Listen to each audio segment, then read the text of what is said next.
Today, I'm looking at spiritual practices that can help to heal generational trauma. Generational trauma can be deeply wounding, can cause long-term harm. I suppose that's why it's generational. This harm gets passed down from one generation to the next.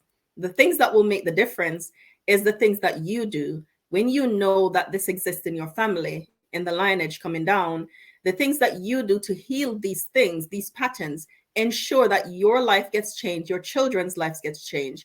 And what I say to people all the time is the people that are looking on up and down the generation will also be impacted by the work that you do. Now, this can be really challenging, feeling like there might be the feeling that you're carrying everybody on your back, and you're not.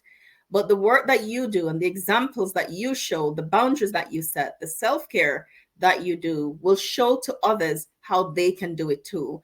And while you're not doing it for that, those are some of the added benefits of doing your work of healing. And I stress doing your work of healing because that's the only person you're responsible for. You. Everybody is responsible for themselves. You're responsible for you, and they're responsible for them. And so the work of healing generational trauma rests with us as individuals.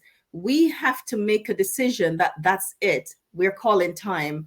We're not doing this anymore. This cannot be allowed, and we are changing. We're not interacting in the same ways that we've interacted. We are noticing where the patterns are in our own lives, and we're seeking to change. And we can only do that for ourselves. We can hope that other people might want to do it for themselves, but ultimately we can only do it for ourselves. So here are some of the practices that you can do, some of the spiritual practices that will help you to begin to heal those traumas. So one of the things that you can do is connect with practices that you may have neglected. Now, one of the things I know is when generational trauma is also connected to religion, it can be deeply hurtful. When we were gaslit using scriptures, or when part of the trauma is the religious practices that was carried on in our families and how harmful those were to us.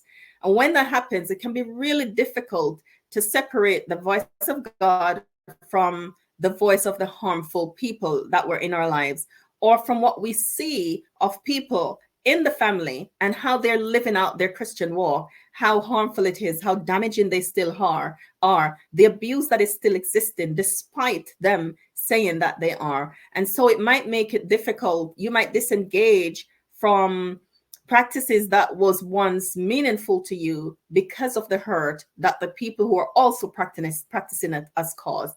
And so sometimes part of the healing work is to separate what is true and good from the people that are doing things that are harmful and not good. So part of the work is, part of the healing work is to separate those two. My family is dysfunctional and they're harmful and there's lots of abuse that exists in our family, and they still say that they're Christians and they're doing these things. And it might make you feel really sick that I cannot be a part of a system that they're a part of when they're doing all of that. And so it's really important to separate them from God, because they're doing that doesn't mean God is like that. And so part of your healing and some of the spiritual practices that you can begin to do on your healing journey is to reconnect or connect. Maybe you left when you were really young and you never had a connection, and you're now seeking how to find a connection. How do I use this as part of my healing journey? How do I heal the spiritual part? How do I use this as a means to heal the deep emotional wounds that I have? How do I do that? And so it's important to start that work. So one of the ways that you can do that is to allow yourself to connect to a church community. Now, this might be challenging community because the family, and we know that we heal in community, we heal in relationships. So you're going to need safe, healthy relationships as part of your healing journey. So connecting with a group might be a good place to start, a smaller one. Some people might want to get lost in a big congregation where nobody will see them, nobody will know their name, as you're silently doing your journey, mostly at home on your own. But reconnecting with a small group might be really a good place to start. There's strength in vulnerability, and there's also healing in vulnerability. And it's in this small group that you can learn how to relax and to connect again or to connect in a healthy ways, where you can practice all the healthy relational skills that you're learning in a safe, loving environment with people that have a similar faith to yourself, where you can learn how to connect in that way, where you can be vulnerable, where it can be a holding place, where you can talk about your challenges of not knowing how to connect with the word. We've just finished a 6 weeks program, Healthy Relationships. And when we did the devotional, there were people who couldn't connect. And I understand that that's real, because that's a path. Though I'm not from a dysfunctional family, I've been through phases where I couldn't connect with the word, though I know what it was saying intellectually. Connecting with it on an emotional level in order for it to create change in my life sometimes were challenging. And so you want a space where it's okay for you to say, I don't believe that, or I struggle to believe that, or I struggle to accept that, or I struggle to accept that that applied to myself.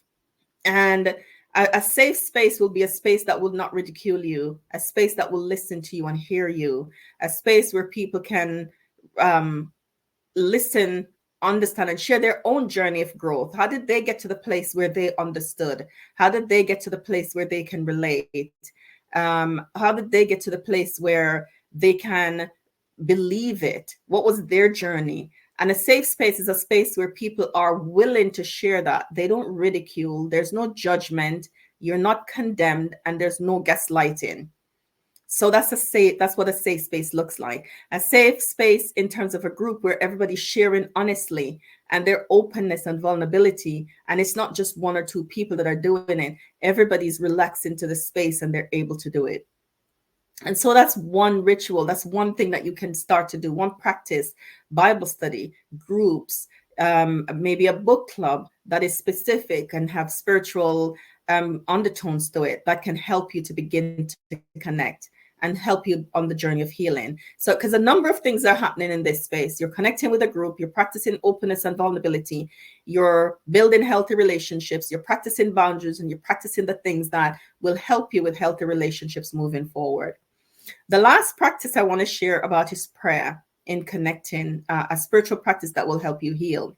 I was talking to my group about honesty with God, about just telling him how we feel, telling him what we believe and what we don't. And I believe that he's able to manage our honesty, to say, this hurts too much. I don't believe that you said this. I don't believe that this applies to me. I struggle with authority and I see you as an authority figure. I struggle with calling you father because my own father was not around. He abandoned us, or he is destructive. He's harmful. I see my grandfather and I see this kind of harm passing down in the men in my family. Or I see that our fathers are neglectful, they're abandoning us. And here is the Bible saying that you won't leave or forsake me, but I'm struggling to believe that because that is what I've lived. This is my life. And I believe that God understands these things. He really do. He understands a father who can't love and the scar that has left on you. He understands a pain that has been passed down from generation to generation and how much you feel on your shoulders. He understands the weight of your concern, and he understands that it's a challenge to believe what he says, even though he's true. And so the work of prayer and Bible study and small groups and reading and continually finding a congregation that you feel safe enough to be a part of will help in that overall healing process. And the spiritual with the emotional working together will help you with providing, I'm going to call it a salve for the deep wound, the deep emotional wounds that can come as a result of generational trauma.